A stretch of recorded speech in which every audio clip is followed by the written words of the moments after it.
Now, Wave 31 Storm Tracker Chief Meteorologist Taylor Knust with 31 Triple Doppler. We can certainly see right now, as I mentioned earlier, with the roads kind of clearing up, the snow is kind of melting, but it's still cold outside. Still cold, still some trouble spots on those secondary roads, some county roads still covered in ice almost a week later after the snow fell. It was Sunday night into Monday last week that we had all this mess begin.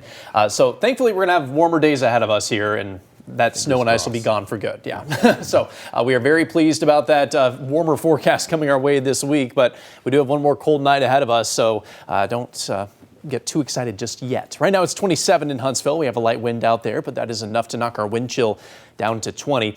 If you are worried about your pipes freezing, you may want to drip those faucets one more night tonight. You know, typically I say right around 20 degrees is usually our threshold when we recommend whether or not you should drip your faucets, and we're going to stay above 20 degrees in most spots. But again, still, if you want to play it safe, not a bad idea to get those dripped before you go to bed tonight. We will fall to 20 in Fort Payne, 24 in Huntsville, and 24 in Decatur, around 22 in Muscle Shoals tonight. Any threat for freezing temperatures is going to be gone by tomorrow afternoon. So yes, we have refreeze ongoing tonight, and it will remain slick in spots tomorrow morning, and that is why many schools have once again closed for Monday. Might be difficult for some of the bus routes tomorrow morning, but by tomorrow afternoon, let it melt. We're going to see well above freezing temperatures, with those numbers climbing at least to the upper 40s, despite mostly cloudy skies. Should be able to accomplish a good amount of snow melt out there tomorrow. Actual high temperature around 48 in Guntersville tomorrow, 50 in Scottsboro and in Huntsville,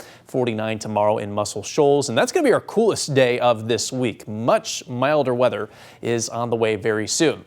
As we look at the regional picture, high pressure in charge along the East Coast right now. We do have wintry weather around the central U.S. That is going to stay to our northwest, so we don't have to worry about that. But ice, a problem for areas like Oklahoma, Arkansas, and Missouri overnight tonight. For us locally, it's going to be dry tonight, and it will be dry throughout the day tomorrow. Again, a fair amount of clouds, but otherwise a quiet Monday, and that will likely be our quietest day of this week because we are tracking a lot of rain in the forecast beginning on Monday night. Now, it's not going to be a whole lot of rain initially. Some scattered showers possible early in the day on Tuesday, and it looks like this could clear out by Tuesday afternoon. So certainly Tuesday does not look like a washout, but some light showers will be possible around that time. Wednesday and Thursday look to be our best chance at some rain this week. It could be heavy at times. We could see some non-severe storms in the mix with this.